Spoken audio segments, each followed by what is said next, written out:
Chers amis, bienvenue dans notre émission Réflexion. Pour introduire, j'aimerais vous montrer quelque chose. Observez.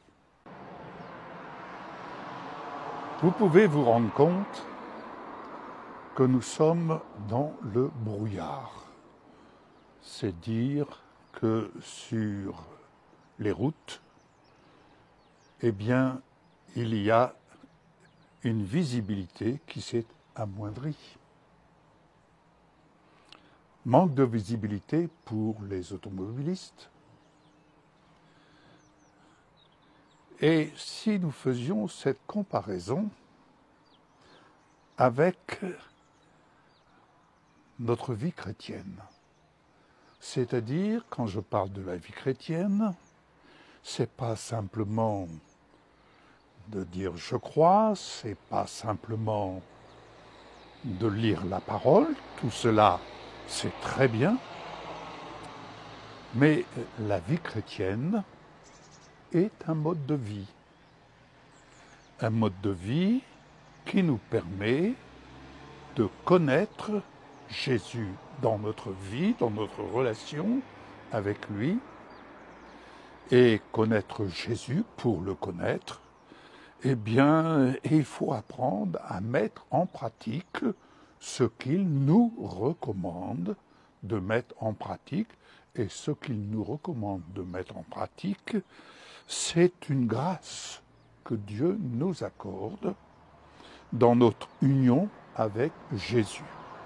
Ne l'oublions pas, en Jésus, accepter Jésus dans notre vie, c'est reconnaître son œuvre accomplie à la croix, mais c'est reconnaître également que nous avons en son nom une libre entrée dans le royaume de Dieu notre Père. Nous avons une libre entrée dans son conseil et nous pouvons nous tenir assis à la table de son conseil et je dirais à cette table qu'il a dressée en face de nos adversaires. Autrement dit, face à l'adversité de quelque nature qu'elle soit, nous avons une table sur laquelle elle est garnie, nous sommes comblés de toutes ces promesses. Que faisons-nous de ces promesses? Est-ce que nous décidons de les mettre en action dans notre vie? Est-ce que nous décidons de mettre en action ce qui, pourrions-nous dire, nous arrange? Est-ce que nous décidons de mettre en action de telle sorte que nous faisons bouger les choses? Permettez-moi de vous partager de notre vécu, de mon vécu personnel. Mais quand je dis de mon vécu, de notre vécu, mon épouse et moi. Lorsque nous avons commencé notre vie avec notre Seigneur Jésus, nous n'avions pas la visibilité de ce qu'était la vie chrétienne. Nous n'avions pas la visibilité de la parole, puisque nous n'avions pas de Bible et nous ne connaissons rien de la parole. Mais cependant, quand il nous est dit que Jésus est la lumière du monde, lorsque Jésus est venu dans notre vie, c'est la lumière qui est entrée dans notre vie. Donc, qui dit lumière lorsque vous êtes dans un endroit obscur, lorsque vous n'avez pas de visibilité, qu'est-ce que vous faites? Vous mettez, lorsque je roule, qu'il n'y a pas de visibilité dans le brouillard, eh bien, je mets mes feux de croisement, de telle sorte à me faire voir par rapport aux autres. Et les autres en font de même, de telle sorte que je puisse les voir. Ils se rendent visibles. Donc, chacun d'entre nous, sur cette route, dans le brouillard, donc en ayant un manque de visibilité, eh bien, on se rend visible. Être chrétien, c'est se rendre visible au milieu d'un monde obscur et se rendre visible par la mise en application des principes que Dieu nous donne de mettre en action, et de telle sorte que Jésus nous accompagne et il va rendre témoignage à sa parole, en fonction de ce que nous décidons de mettre en action, non pas par légalisme, mais tout simplement par amour. C'est une histoire d'amour. Lorsque nous décidons de vivre notre histoire avec notre Seigneur Jésus-Christ, c'est une histoire d'amour. Ce n'est pas une histoire, il faut que, tu dois, et non, c'est une histoire librement consentie entre nous et le Seigneur Jésus, et je dirais librement consentie par reconnaissance de ce qu'il a opéré en notre faveur. Il a opéré un magnifique acte d'amour en nous donnant sa vie, de telle sorte que nous avons été rachetés, mais libérés de la malédiction, du châtiment qui aujourd'hui nous donne de vivre en paix avec Dieu. Et vivre en paix avec Dieu, c'est aussi décider de vivre la vie que Dieu nous offre de vivre en apprenant à mettre en pratique.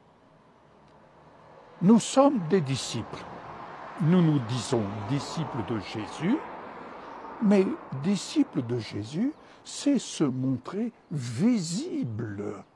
Visible par notre mode de vie, visible par ce qui émane de la gloire de Dieu, par ce qui émane de la générosité divine. Et c'est ainsi que nous avons commencé à vivre et à nous rendre visibles, je souligne, sans avoir connaissance, en définitive, du plan que Dieu a préparé pour chacun d'entre nous, et ce plan qui allait se révéler à nous lorsque nous avons commencé de parcourir la lecture, les lignes, le plan que Dieu a défini dans sa parole pour chacun d'entre nous, car le plan de Dieu est défini de la Genèse à l'Apocalypse. Je vais vous citer quelques exemples. Citer quelques exemples qui, soit dit en passant, est un acte de libéralité. J'aime parler de ce mot libéralité et j'aime parler de ce mot pour exercer la libéralité. La libéralité en elle-même est un acte d'amour. La libéralité s'exerce, comme son nom l'indique, librement, car elle s'exerce dans l'amour, un amour librement partagé avec le Seigneur. Et cet amour qui se partage librement, eh bien, favorise,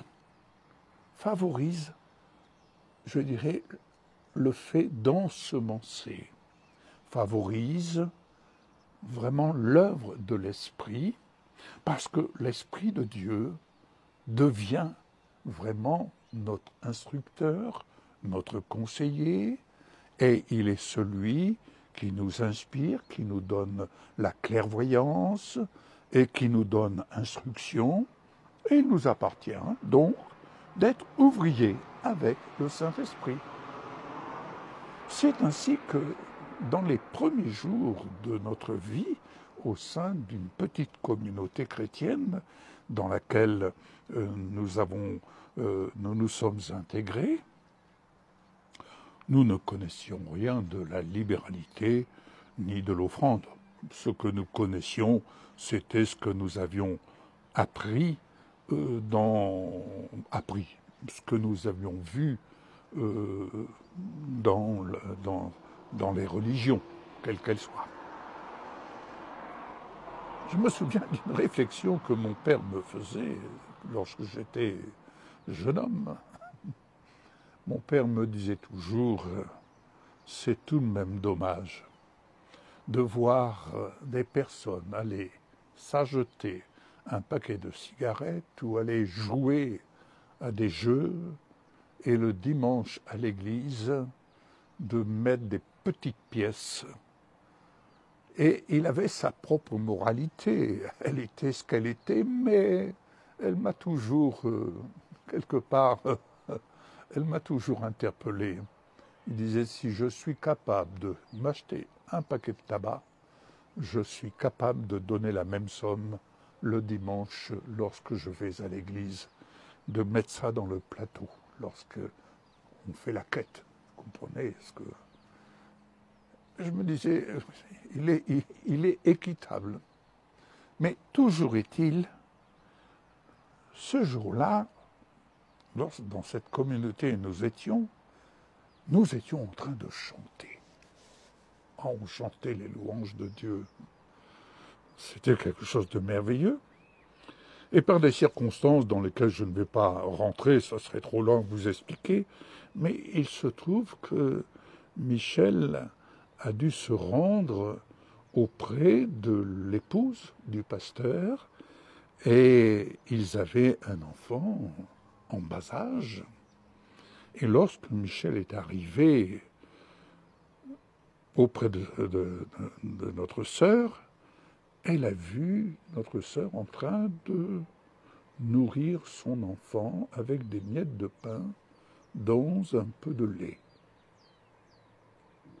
Alors, ça l'a choqué. Et en fait, l'épouse n'avait plus de lait. Oui, il faut vous dire que ce jeune couple stagiaire vivait pleinement par la foi et il ne comptait que sur le Seigneur et il n'avait aucune aide de qui que ce soit. Il suivait et s'attendait à recevoir du Seigneur. Alors, est-ce que le Seigneur serait devenu pauvre? Est-ce que le Seigneur serait devenu aveugle? Est-ce que le Seigneur serait devenu sourd? Il appelle des ouvriers, les ouvriers répondent, me voici Seigneur. Et ces ouvriers doivent s'attendre à ce que le Seigneur accomplisse des miracles. Et là, une miette de pain dans un peu de lait pour nourrir un enfant. Et mon épouse revient au sein de la petite assemblée, et nous étions Alléluia, Alléluia, on chantait, c'était merveilleux. Et elle me souffle à l'oreille la situation. On appelait ça à cette époque le réveil charismatique. C'est-à-dire que le Saint-Esprit révèle les dons de guérison, dons de miracles, dons de libéralité. Il révèle ces choses-là. Et je me suis dit, mais il y a un problème. On chante, on est censé entendre le Seigneur parler à notre cœur, puisqu'il vit en nous. On est censé servir les intérêts du royaume de Dieu.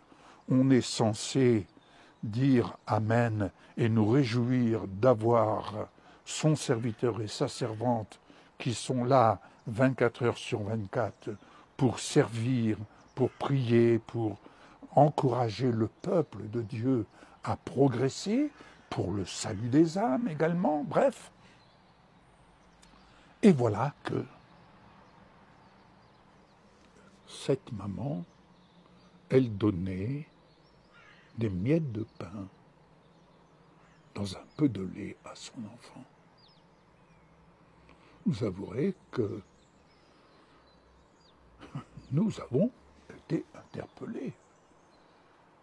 C'est à ce moment-là que nous avons, mon épouse et moi, commencé à prendre un peu de recul et, comme on dit, on s'est secoué un peu les puces en se disant, Seigneur, Et nous avons tout de suite compris qu'il y avait quelque chose qui n'allait pas dans notre façon. Nous n'avions pas la visibilité. Ah, vous allez me dire, mais il fallait le dire. Ah non. Ah non. L'Esprit de Dieu parle dans la mesure où on l'écoute. L'Esprit de Dieu parle. L'Esprit de Dieu instruit. L'Esprit de Dieu donne des instructions aux uns et aux autres. Je prendrai l'exemple de Jésus qui se trouve dans le temple et il amène ses disciples, il dit, regardez cette pauvre veuve, elle a donné sa petite pièce dans le tronc, elle a mis tout ce qu'elle avait pour vivre. Elle aime son Dieu. Elle aime son Dieu. Mais regardez, les riches, ils ont donné, mais ils n'ont fait que donner de leur superflu.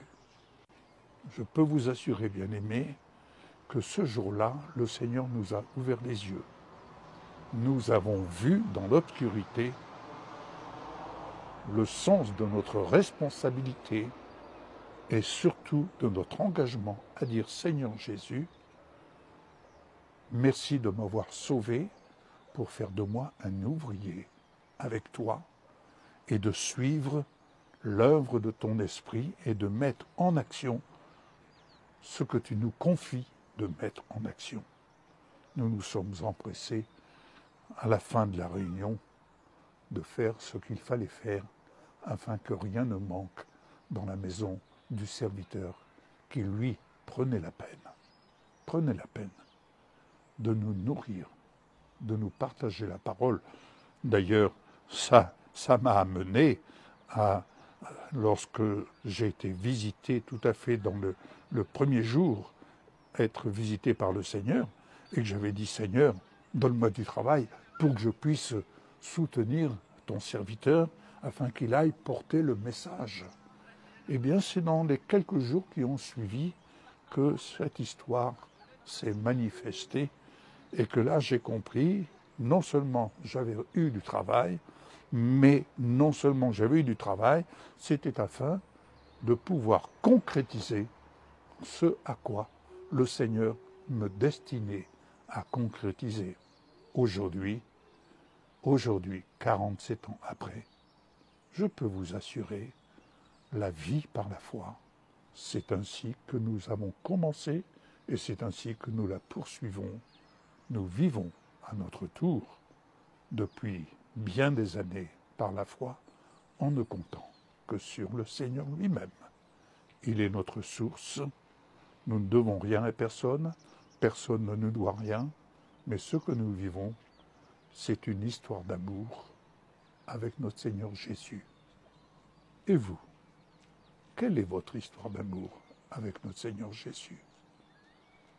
Que le Seigneur vous bénisse, bonne méditation, bonne réflexion. À très bientôt. Au revoir.